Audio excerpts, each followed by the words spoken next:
que tiene por título La razón práctica, ley natural y libertad, claves para superar un falso dilema, pues se me hizo muy pertinente para este congreso por la temática que está manejando, que es sobre la libertad, pues en general, ¿no? Partiendo desde esa postura, pues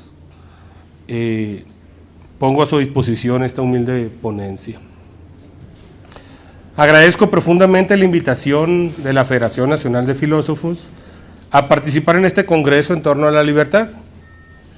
El tema que deseo poner a su consideración parte de una sospecha filosófica muy concreta, que buena parte de las discusiones contemporáneas sobre la libertad descansan sobre un dilema insuficientemente formulado. Con frecuencia se opone la libertad a la ley y se opone también la libertad al bien común, como si se trataran de realidades necesariamente adversarias. La libertad aparecería entonces como el ámbito de la espontaneidad subjetiva, la ley como el espacio de la restricción y el bien común como el nombre solemne de un sacrificio impuesto al individuo en favor de una totalidad abstracta. Bajo este esquema, hablar de ley natural y libertad en una misma frase parecería casi una contradicción. Si la libertad equivale a la pura posibilidad de elegir sin interferencias, entonces toda ley se presentaría como una disminución de la libertad. Y si el bien común se entiende como una utilidad colectiva que se impone sobre la persona concreta, entonces parecería inevitable concluir que la libertad individual solo puede afirmarse contra la comunidad, o al menos a pesar de ella. Mi intención esta tarde es sostener exactamente lo contrario, que la oposición entre la ley natural y la libertad constituye en gran medida un falso dilema. Y lo es porque suele edificarse sobre tres reducciones conceptuales. La primera consiste, muchas gracias, en identificar la libertad con el capricho, con la mera posibilidad de elegir o con la espontaneidad del deseo inmediato. La segunda consiste en reducir la ley a pura heteronomía, es decir, una obediencia ciega frente a una voluntad ajena. La tercera consiste en entender el bien común como una simple suma de satisfacciones privadas o como un interés colectivo que aplasta a la persona. Frente a estas reducciones que acabamos de mencionar, voy a defender tres tesis. Primero, que la libertad no es un capricho, sino una autodeterminación racional. Segunda, la ley natural no es mera heteronomía, sino una forma originaria de inteligibilidad práctica del bien. Y tercera, el bien común no es la suma de intereses individuales, sino el orden de condiciones que permite a las personas y a las comunidades participar de bienes humanos fundamentales. O dicho de otra manera, la ley natural no es enemiga de la libertad, es una de sus condiciones de posibilidad. Y el bien común no compite con la libertad, pues constituye un horizonte de realización histórica, moral y social. Comencemos con el núcleo del problema. ¿Por qué resulta tan persuasiva la idea de que la libertad y la ley se excluyen? En buena medida, porque en la sensibilidad moderna se ha vuelto habitual pensar la libertad desde la categoría de la pura opción. Ser libre equivaldría a poder elegir entre alternativas sin interferencia externa. Mientras menos trabas haya, más libertad habría. Esta comprensión tiene, desde luego, una parte de verdad. Nadie va a negar que la coacción externa disminuye la libertad. Nadie negaría tampoco que existen formas injustas de autoridad, normas arbitrarias, ¿sí? Estructuras sociales que lesionan la capacidad de acción de las personas. Pero el problema aparece cuando esa dimensión negativa de la libertad, o sea, la ausencia de impedimentos, pretende convertirse en la definición completa de libertad. Porque entonces se pierde de vista una cuestión decisiva. No basta con poder elegir, importa también qué se elige, por qué se elige y en qué medida el sujeto es verdaderamente dueño de esa elección. No es lo mismo decidir por razones que decidir por impulsos. No es lo mismo elegir desde la integración interior que elegir desde la fragmentación.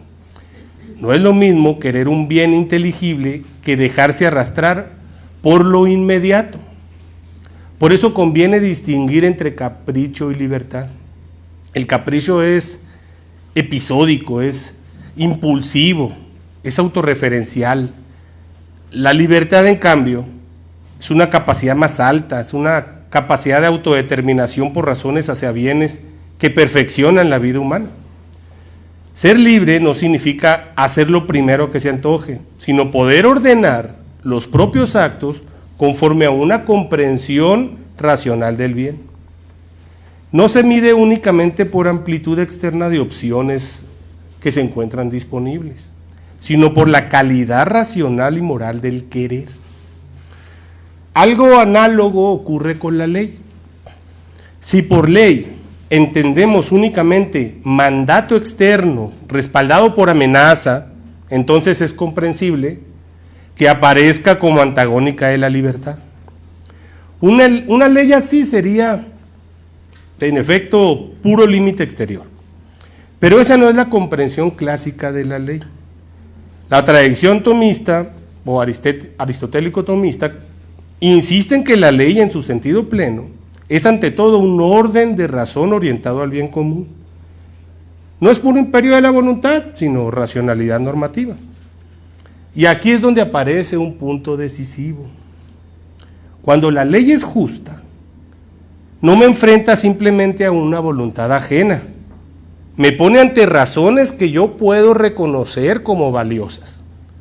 No obedezco solamente porque alguien lo manda, porque advierto que aquello que se manda expresa una exigencia racional vinculada con bienes humanos.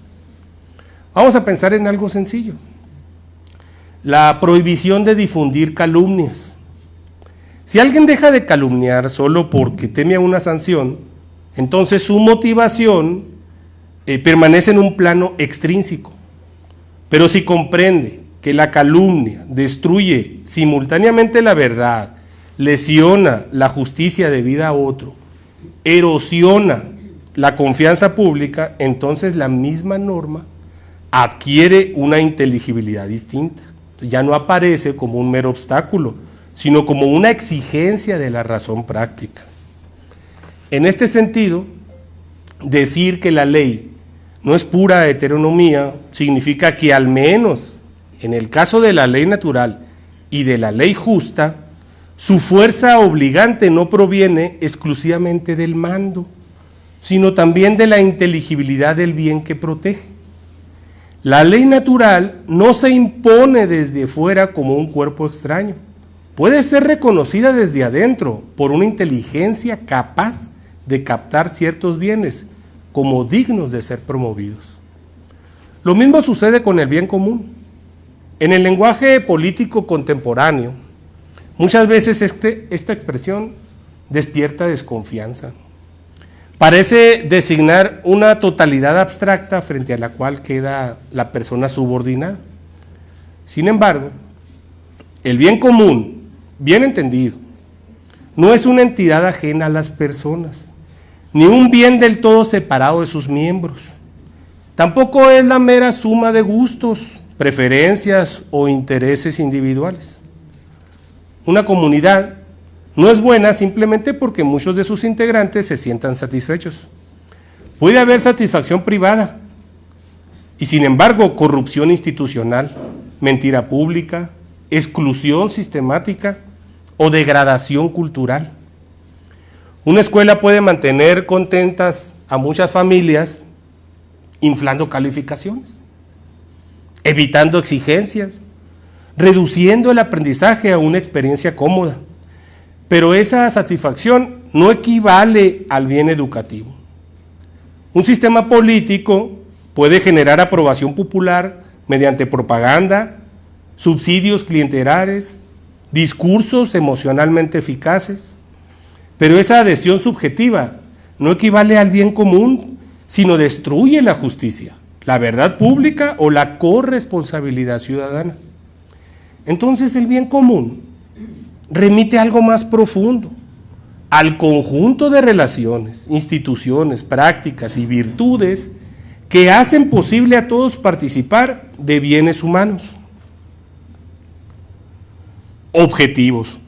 Por ello, lejos de sofocar la libertad,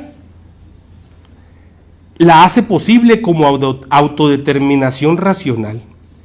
Y el bien común no es su adversario, sino la forma histórica social dentro de la cual esa libertad puede desplegarse humanamente. Para comprender mejor esta tesis, conviene volver a los clásicos. Y el punto de partida obligado es Aristóteles. Aristóteles abre en la Ética Nicómaco con una afirmación muy sencilla pero muy decisiva. Toda acción tiende a un bien. Esto quiere decir que la acción humana no es puro estallido de voluntad, ni un movimiento caótico sin dirección, sino una tendencia estructurada por alguna razón del bien. Actuamos porque algo se nos presenta como conveniente, como valioso, deseable o perfectivo. Incluso cuando erramos bajo alguna apariencia de bien. Ahora bien, no todos los bienes son equivalentes, ni todos los deseos están bien ordenados. Precisamente por eso la vida humana exige una educación en el deseo, deliberación racional, formación del carácter. El problema moral no consiste únicamente en tener deseos, sino ordenar esos deseos a aquello que verdaderamente perfecciona al ser humano. La categoría central aquí es la eudemonía, o sea, la vida lograda. Conviene subrayar que eudemonía no significa una emoción subjetiva de satisfacción, tampoco es un estado de ánimo placentero. Es la plenitud de una vida conforme a la razón. La felicidad en sentido aristotélico es una forma de excelencia vital. No es meramente sentirse bien, sino vivir bien. En este contexto, la virtud adquiere un lugar central. La virtud es un hábito operativo bueno, una disposición estable que perfecciona las potencias del alma y hace posible elegir el bien. El ser humano virtuoso no es menos libre por estar habituado al bien. Al contrario, es más libre porque ha adquirido un dominio de sí mismo. Su capacidad electiva no está secuestrada por impulsos dispersos, tampoco por apetitos desordenados. Puede querer de manera más coherente aquello que realmente conviene a la vida buena. Aquí ya se perfila una concepción fuerte de lo que es la libertad. Para Aristóteles, no es mera indeterminación entre contrarios, como si fuera mejor cuanto más vacía de orientación estuviese. La libertad es más bien una potencia perfeccionada para el bien. Cuanto más virtuoso es el sujeto,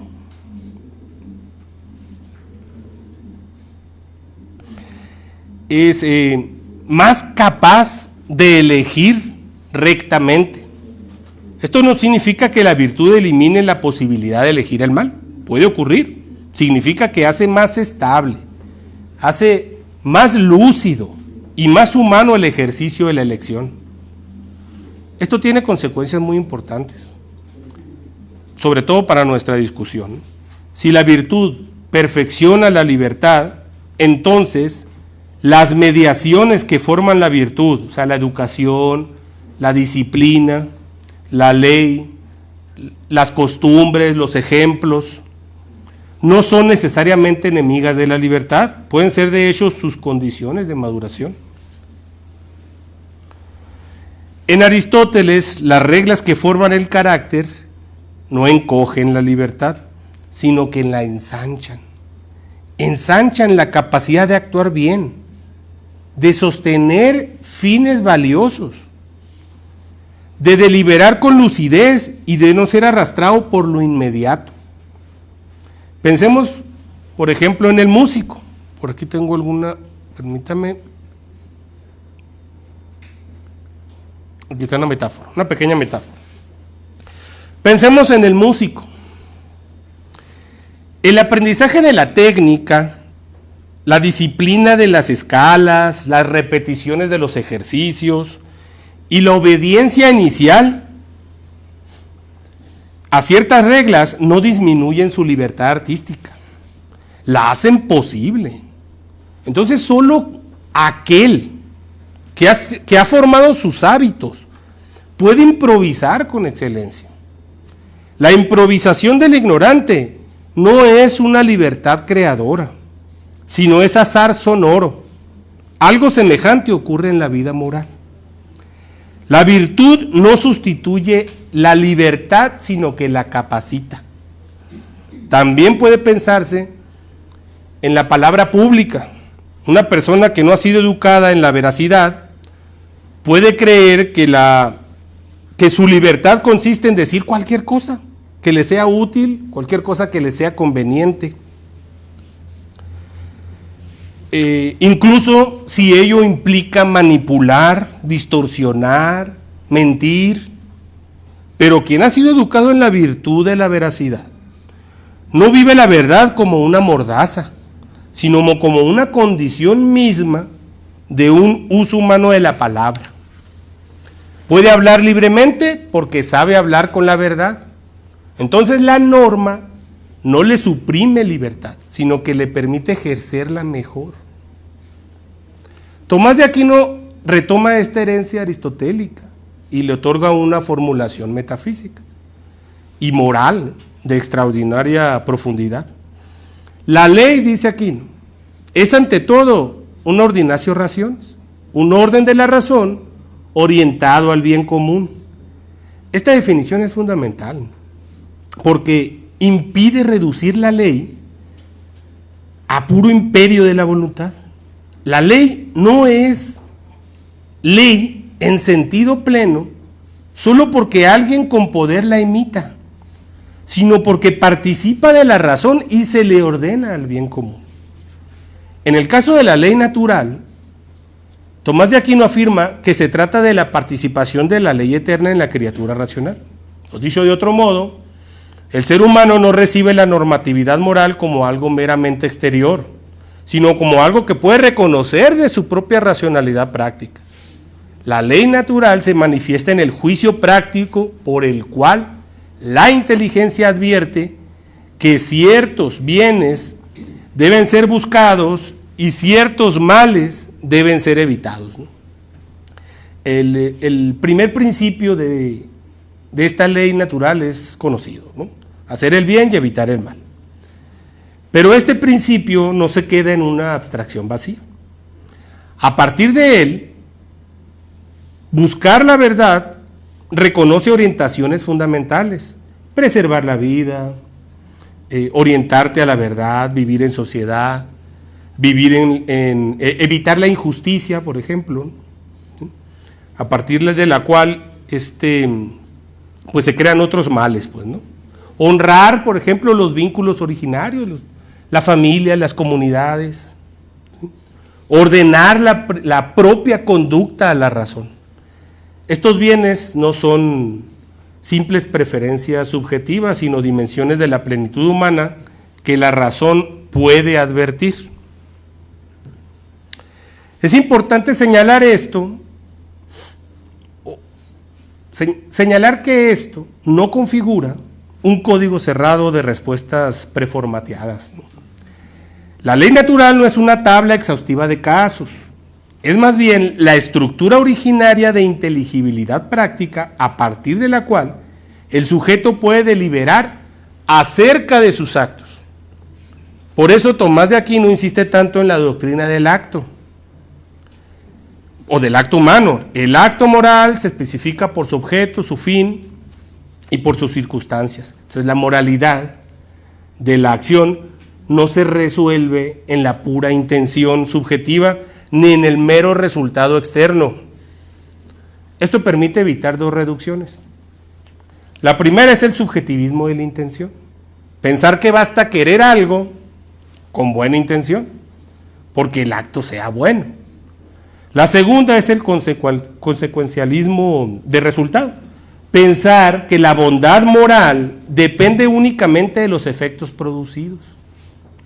Para Tomás de Aquino, la razón práctica debe discernir qué se hace, para qué se hace y en qué condiciones se realiza. El acto humano tiene una estructura inteligible que permite juzgarlo moralmente. Pero un ejemplo lo puede hacer visible. No basta decir que alguien ayudó a otra persona. Por ejemplo, dar dinero a un necesitado, pero también comprar el silencio de un testigo, o manipular la dependencia económica de alguien, o financiar una acción injusta. Pueden parecer externamente actos semejantes, porque en todos ellos hay transferencia de recursos, ¿sí? Pero difieren radicalmente en su objeto moral, en su fin y en sus circunstancias. La libertad no solo se juega en el hecho del poder actuar, sino en la forma racionalmente ordenada de esa acción. ¿Sí? Entonces la libertad, en consecuencia, no es, para Tomás de Aquino, como estamos viendo, una fuerza ciega. Es acto de la voluntad bajo guía de la razón. Entonces la voluntad es precisamente porque no está cerrada a un único bien finito. Pero esa apertura no significa un vacío normativo, significa una capacidad de autodeterminación racional. El hombre, diría Aquino, es dueño de sus actos por la razón y la voluntad. No es libre porque se emancipa del bien, sino porque puede orientarse a él conscientemente. Así pues, para los clásicos, la ley natural no es un código superpuesto de libertad, sino es la forma misma bajo la cual la razón práctica orienta a la voluntad. Y la libertad es tanto mayor cuanto más capaz sea el sujeto de participar en esa racionalidad mediante virtudes y juicios prudenciales. Ya si nos vamos a un pensamiento contemporáneo, John Finnis ha rearticulado, por así decirlo, la tradición de la ley natural, insistiendo en la inteligibilidad de ciertos bienes humanos básicos. Me interesa subrayar esto porque aunque el vocabulario de bienes básicos pertenece más propiamente a la escuela, a la nueva teoría de la ley natural, y no es propiamente un léxico tomista clásico, una intuición filosófica resulta muy fecunda para esta reflexión. Finnis sostiene que existen dimensiones de la vida humana cuya valía es extrínseca y no dependen de preferencias subjetivas ni tampoco de cálculos utilitarios. Entre ellas menciona la vida, el conocimiento, la amistad, la razonabilidad práctica, la experiencia estética, el juego, la apertura a la trascendencia, la familia, entre muchos. Lo relevante no es memorizar una lista, ¿no?, sino advertir que la vida humana posee bienes que ya no pueden reducirse unos a otros ni traducirse a una sola medida cuantitativa. Esto tiene consecuencias importantes. Si los bienes humanos son irreductibles, entonces la deliberación moral no puede funcionar como un simple cálculo técnico orientado a maximizar una sola variable. No se trata de sumar utilidades, Estamos aquí, ¿verdad? Muy bien. Sin ordenar la acción de modo coherente con la participación en bienes realmente humanos. La razón práctica no opera como una calculadora de preferencias, sino como una inteligencia capaz de reconocer bienes, excluir medios contradictorios y ordenar elecciones de modo razonable. Pensemos en la medicina. Si el bien de la salud se separa del bien de la dignidad del paciente, la medicina se degrada en mera gestión biológica.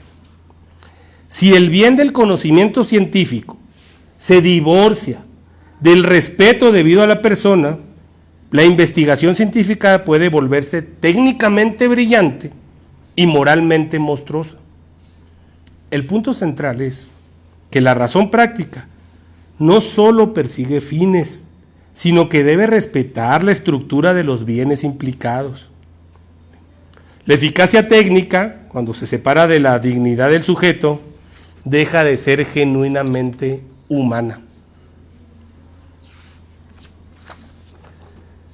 Siguiendo con algunos autores contemporáneos, Germain Grises profundiza esta línea poniendo el acento en una estructura intencional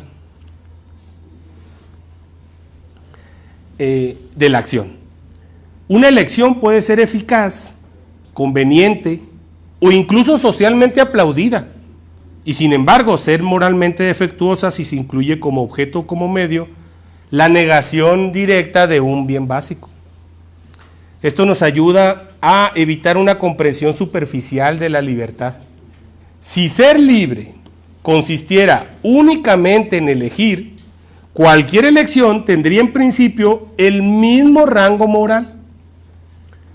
Pero si la libertad es autodeterminación racional, entonces no puede considerarse plenamente libre una acción que se autodestruye moralmente.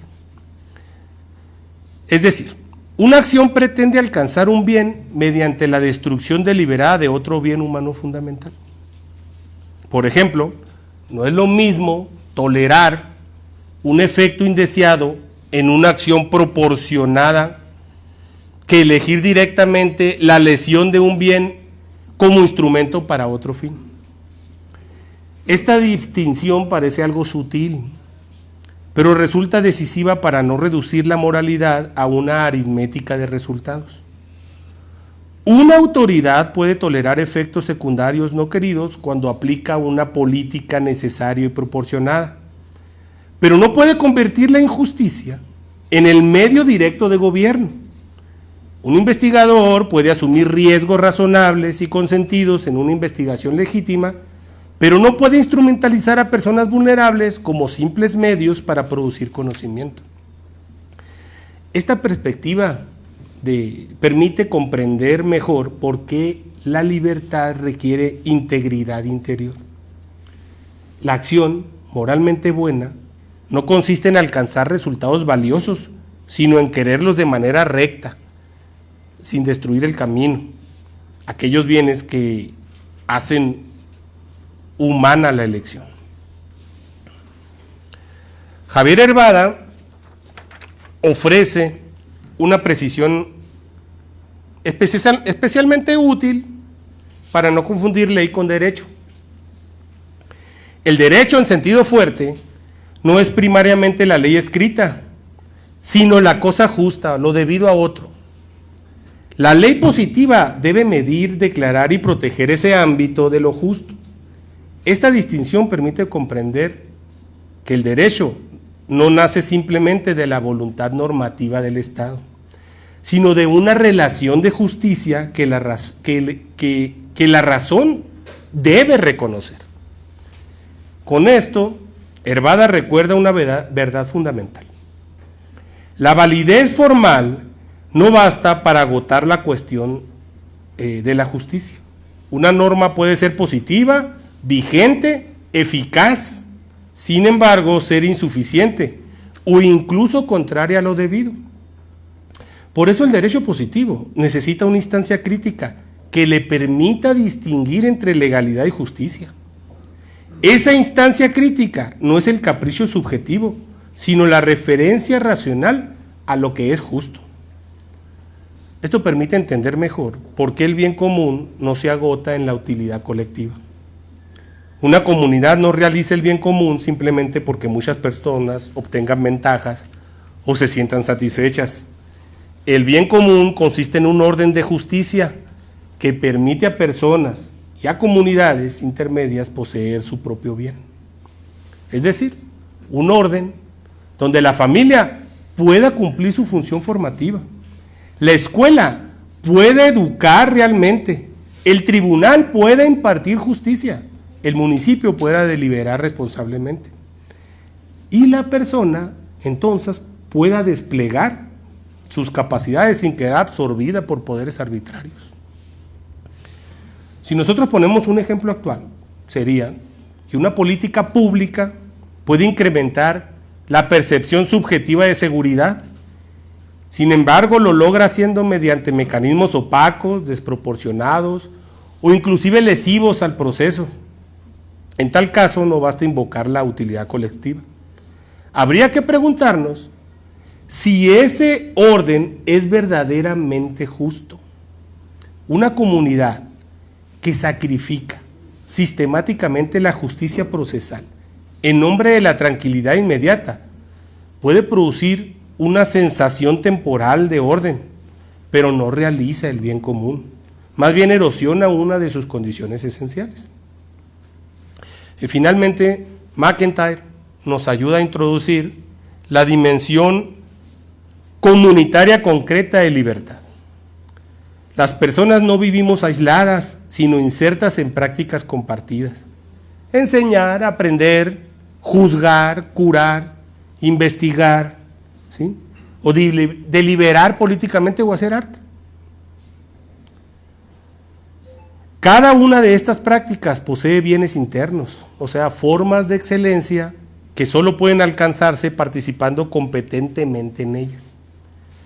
La libertad crece cuando el sujeto puede participar en esas prácticas buscando sus bienes internos. Y no solo los bienes externos como el prestigio, el dinero, el poder. ¿Sí? Pero para que esto ocurra, hacen falta dos cosas: virtudes personales e instituciones que custodien el sentido de la práctica. Una universidad orientada exclusivamente por rankings, productividad, imagen, captación de matrícula, ¿sí? Puede seguir funcionando externamente, pero internamente haber traicionado el bien del saber. Puede conservar edificios, ceremonias, plataformas digitales, indicadores, discursos institucionales, pero si el aprendizaje real se subordina a la simulación, si el rigor académico se sacrifica por satisfacción inmediata, si el título desplaza a la formación, entonces la institución puede seguir insistiendo, pero la práctica que debía custodiar ya se ha degradado.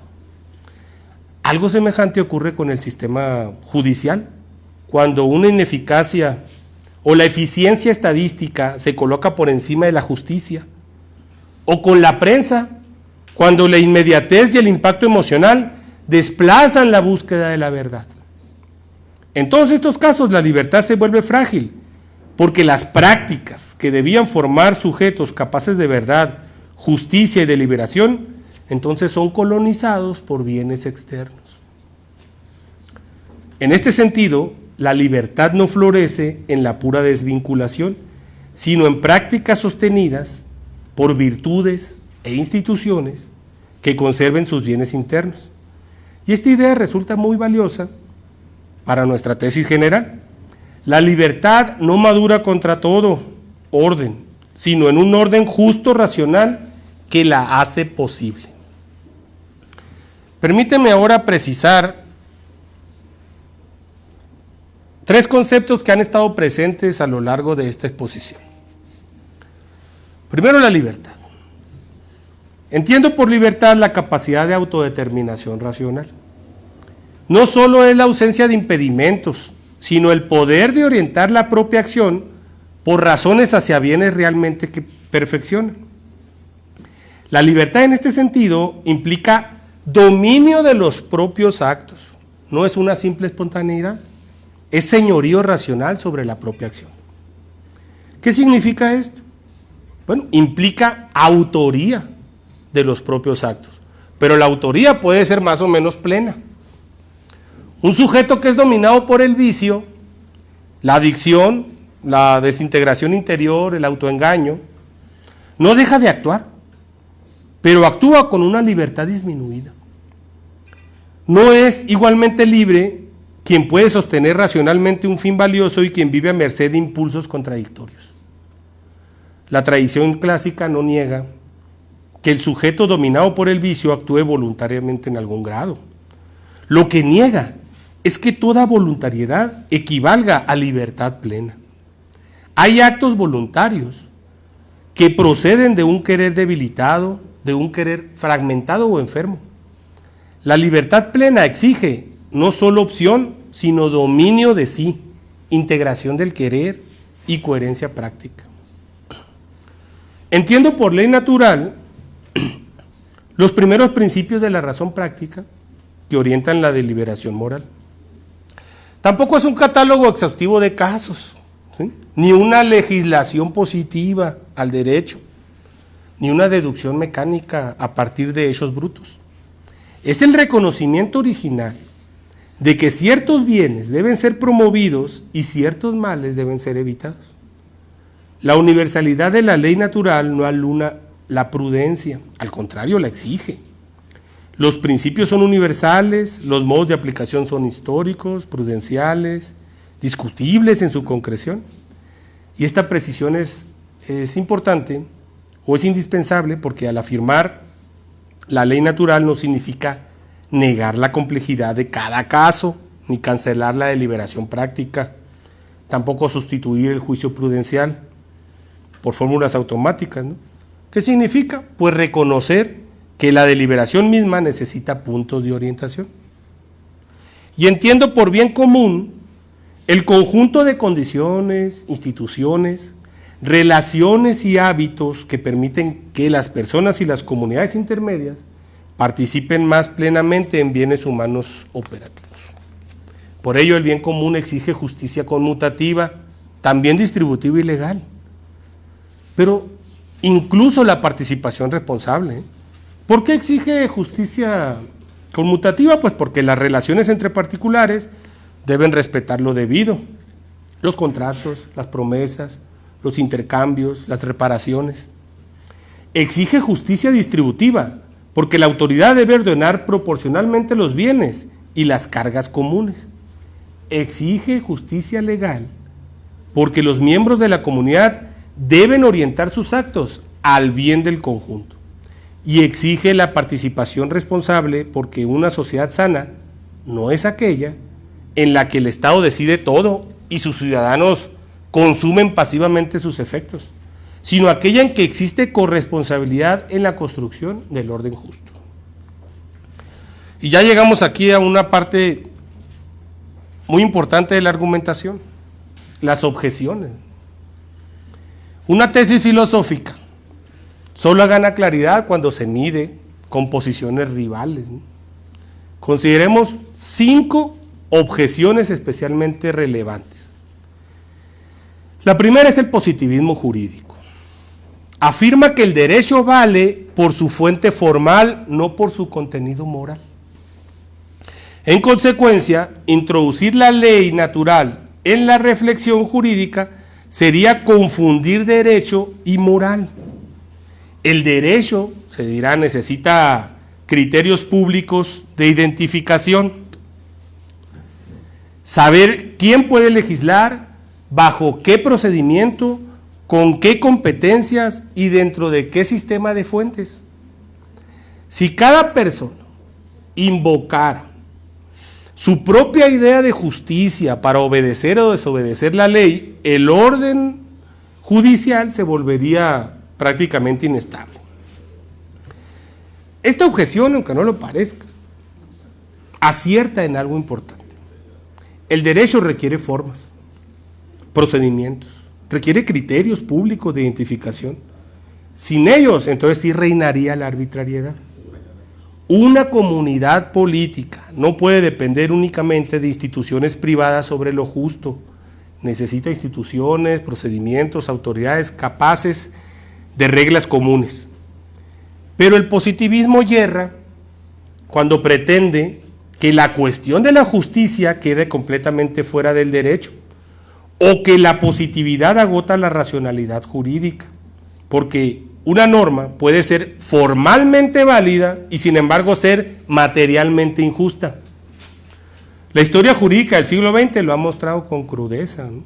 Existen normas que han sido promulgadas por autoridades competentes mediante procedimientos que han sido reconocidos, ¿sí? Y sin embargo han lesionado gravemente la dignidad humana, la igualdad jurídica o la vida del inocente.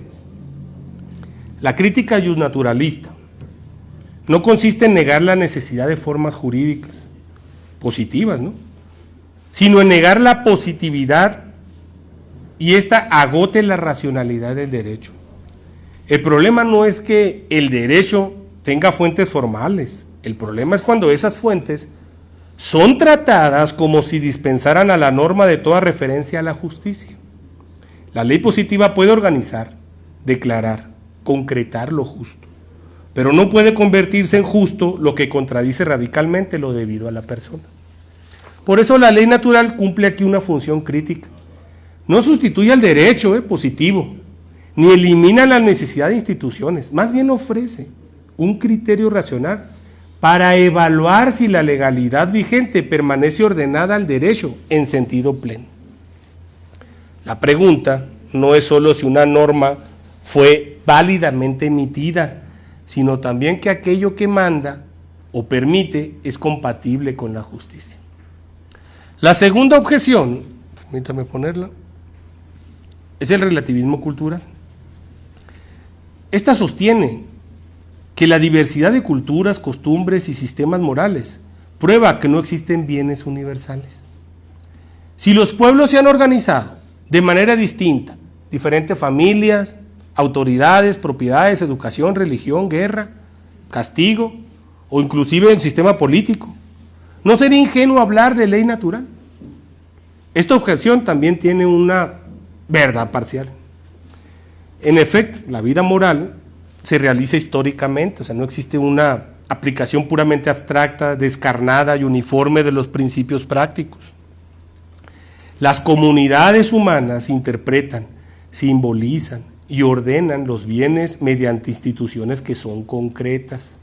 Por esto, un universalismo malentendido puede convertirse en una imposición cultural si confunde la universalidad de los bienes con la uniformidad de sus expresiones históricas. Pero de ahí no se sigue que los bienes mismos sean enteramente ficticios o convencionales. Conviene distinguir entre bienes y modos de realización. Las culturas difieren en instituciones, costumbres, jerarquías, prácticas, pero ello no implica que los bienes mismos carezcan de realidad. Esta pluralidad de formas de amistad, por ejemplo, no destruye la realidad del bien de la amistad. La diversidad de sistemas jurídicos no elimina la referencia que hay a la justicia. La variedad de estilos educativos no prueba que el conocimiento sea una convención arbitraria. Entonces, esta diversidad histórica muestra que los bienes humanos requieren mediaciones prudenciales. No demuestra que existen bienes humanos, ¿sí? El hecho de que distintas culturas organicen de modo diverso la hospitalidad no prueba que la hospitalidad carezca de sentido humano. El hecho de que existan diferentes formas de honrar a los muertos no prueba que el vínculo familiar, la memoria y la piedad sean invenciones sin fundamento. El hecho de que existan desacuerdos sobre la justicia no significa que la justicia no exista, más bien muestra que un bien suficientemente es importante como para ser disputado. Además, el relativismo radical pues se autodestruye, porque pretende tener validez universal al afirmar que no hay validez universal. Si toda norma moral es solo expresión cultural, también lo sería la afirmación relativista. Pero si el relativismo exige ser aceptado como verdadero más allá de una cultura particular, entonces ya presupone aquello que niega la posibilidad de razones que trascienden el marco local de preferencia. Entonces, la ley natural no exige negar la pluralidad cultural, sino discernirla. No toda diferencia cultural es injusta. Tampoco a toda costumbre queda justificada por ser costumbre.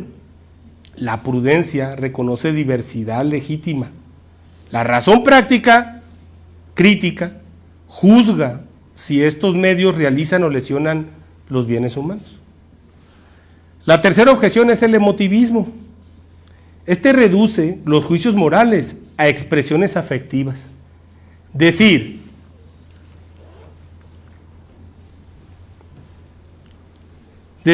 esto es injusto equivale en el fondo a decir esto me desagrada. Los términos morales serían entonces instrumentos retóricos para expresar una aprobación o un rechazo, ¿sí? Y no son juicios con pretensión de verdad práctica.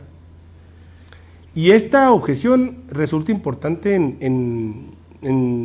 o es influyente en sociedades donde el desacuerdo moral se interpreta cada vez más como choque de sensibilidades. Si toda valoración moral se reduce a la preferencia, entonces la deliberación política deja de ser búsqueda común de razones y se convierte en competencia de voluntades, o de emociones o de narrativas.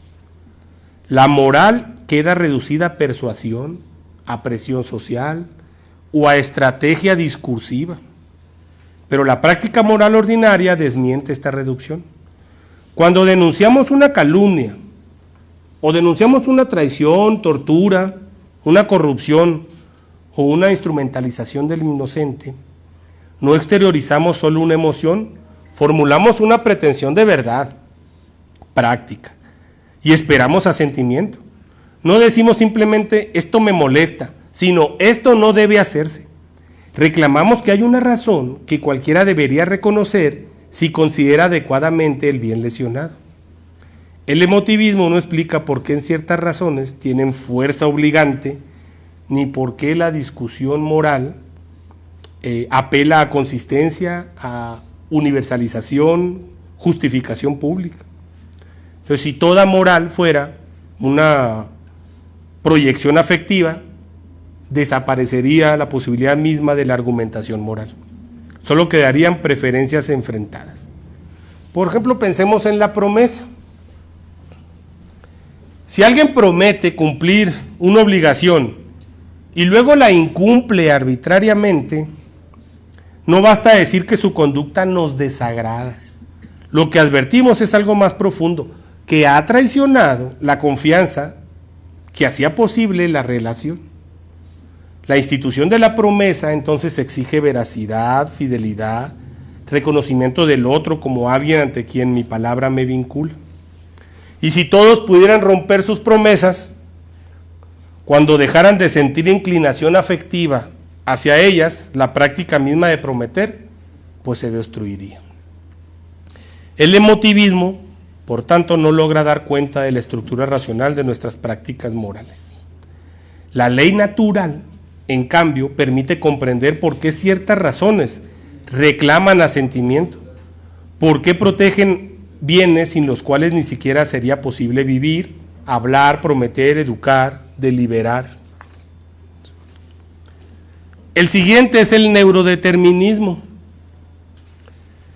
Esta objeción afirma que el cerebro decide antes de que la conciencia y que por ello la libertad es ilusoria. Desde esta perspectiva, nuestras decisiones serían el resultado de procesos neurofisiológicos, mientras que la conciencia solo llegaría después de narrar una falsa historia de autoría. Esta objeción suele apoyarse en experimentos sobre preparación neural, como los asociados, ¿no?, al paradigma de Libet, aquí de la UNAM, ¿no?, por el doctor Benjamín Libet. aunque en ocasiones se extrapolan más allá de lo que estrictamente muestran, ¿no? La dificultad está entonces en confundir correlato neurofisiológico con explicación exhaustiva del acto humano. Que un acto humano tenga condiciones cerebrales no significa que sea reducido sin residuo a ellas. La deliberación moral no se agota en un instante cerebral previo a un movimiento. Implica hábitos, fines, memoria, aprendizaje, carácter, lenguaje, comprensión del bien. Decidir si la verdad en un juicio, por ejemplo, decir la verdad en un juicio, cumplir una promesa que es muy difícil, perdonar una ofensa o resistir una tentación no equivale a mover espontáneamente un dedo en un experimento de laboratorio, como Libet. La acción humana propiamente moral posee densidad temporal, narrativa y teleológica. Además, la existencia de condiciones neurofisiológicas del acto humano no equivale a la inexistencia de la libertad. Del mismo modo que la existencia de condiciones fisiológicas del lenguaje no convierte un argumento en una mera vibración sonora. Las razones requieren soporte material, pero no se identifican sin residuo con él. Sin cerebro no hay deliberación humana, pero no se identifican sin residuo con él. La causalidad de las razones operan en un plano formal y en uno teleológico. Cuando alguien actúa por justicia, por fidelidad, por amor a la verdad, por responsabilidad hacia otro, no estamos hablando de meros impulsos neuroquímicos. Por eso el neurodeterminismo fuerte suele cometer una reducción categorial. Toma una explicación parcial, válida en su nivel, y la convierte en una explicación total. La ley natural no niega la corporeidad de la acción humana. Y por último está el compatibilismo estrecho. Esta quinta objeción sostiene que basta hacer lo que uno quiera sin coacción externa para ser libre. Desde esta perspectiva, no importa demasiado la calidad del querer, basta con que la acción proceda del deseo interno del sujeto y no de una imposición externa. Si hago lo que quiero y nadie me obliga, entonces soy realmente libre. Esta concepción tiene la ventaja de reconocer que la coacción externa disminuye la libertad, pero resulta insuficiente porque olvida que el querer mismo puede estar mal formado. El vicio, la dependencia, la desintegración interior, el autoengaño, estrechan el ámbito de la autodeterminación racional. Una persona puede hacer lo que desea y sin embargo no ser plenamente libre, porque ese deseo proviene de una voluntad deformada o de una razón práctica oscurecida. Ya en la tradición clásica, pues no necesita negar toda voluntariedad en estos casos, más bien distingue grados en la libertad. El adicto que busca aquello que lo destruye no actúa como una piedra que cae. Hay en el águila, una forma hay en él, alguna forma de voluntariedad. Pero su libertad está disminuida porque su deseo se ha vuelto compulsivo. Su horizonte de bienes se ha estrechado. Su capacidad de sostener fines racionales se encuentra debilitada. Entonces su problema no es únicamente externo, sino interno. Esto permite entender por qué la virtud es decisiva. La virtud no reprime desde afuera.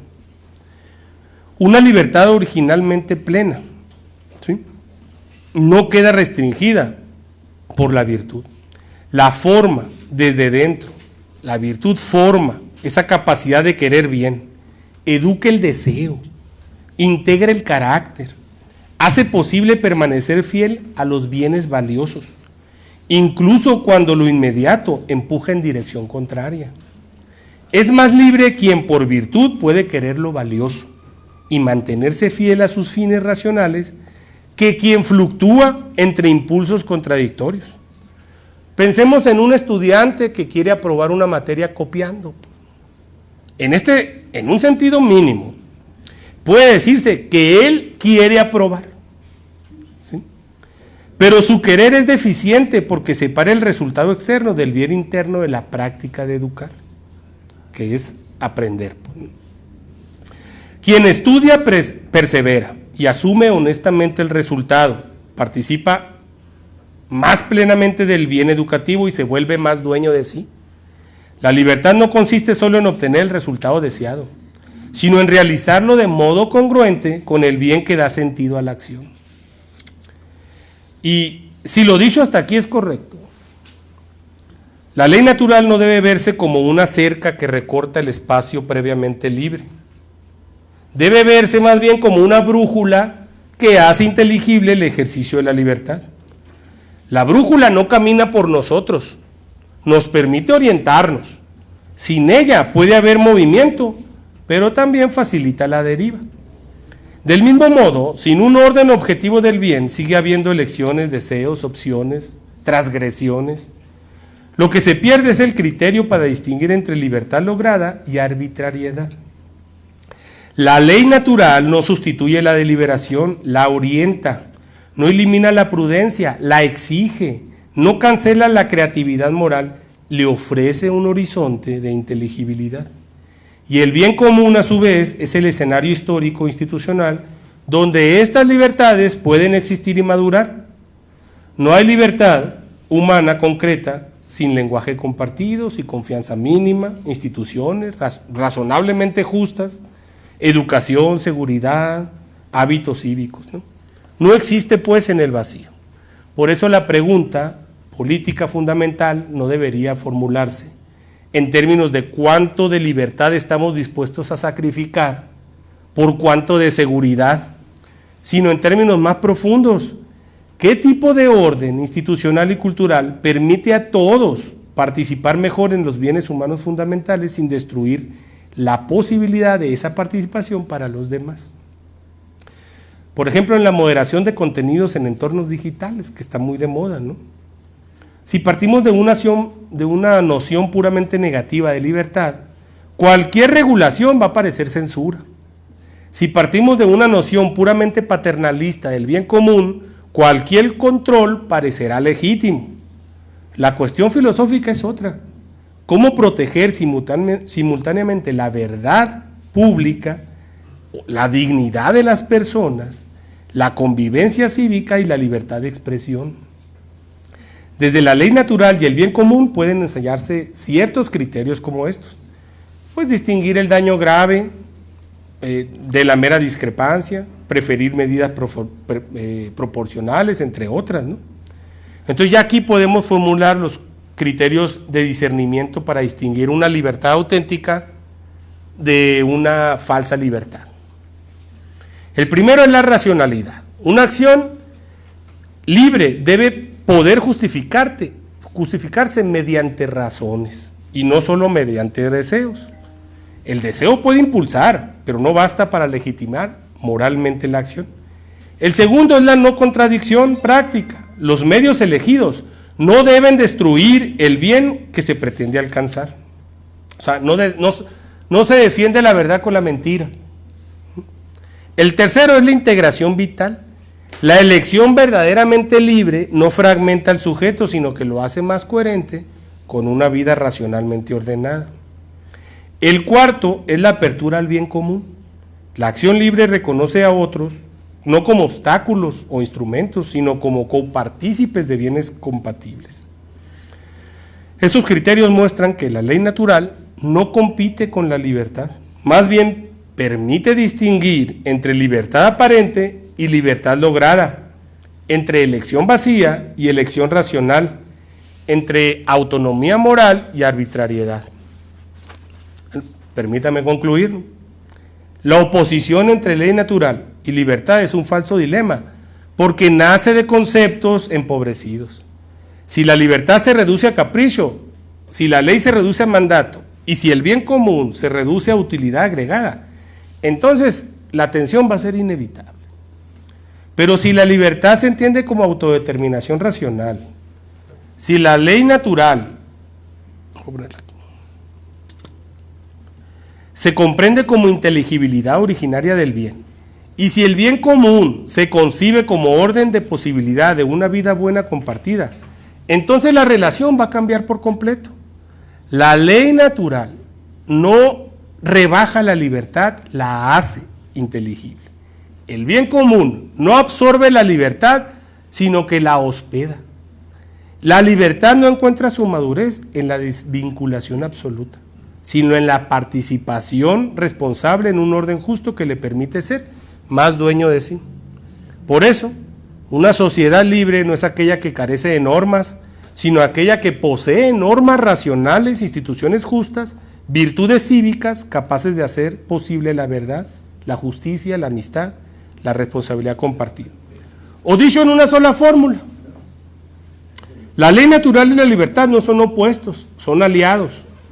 Siempre que entendamos la libertad como opción vacía, no como pura opción vacía, sino como capacidad racional de adherirse al bien, y siempre que entendamos la ley no como mera imposición, sino como un orden de la razón al bien común. Bueno, hasta aquí mi intervención. Muchísimas gracias.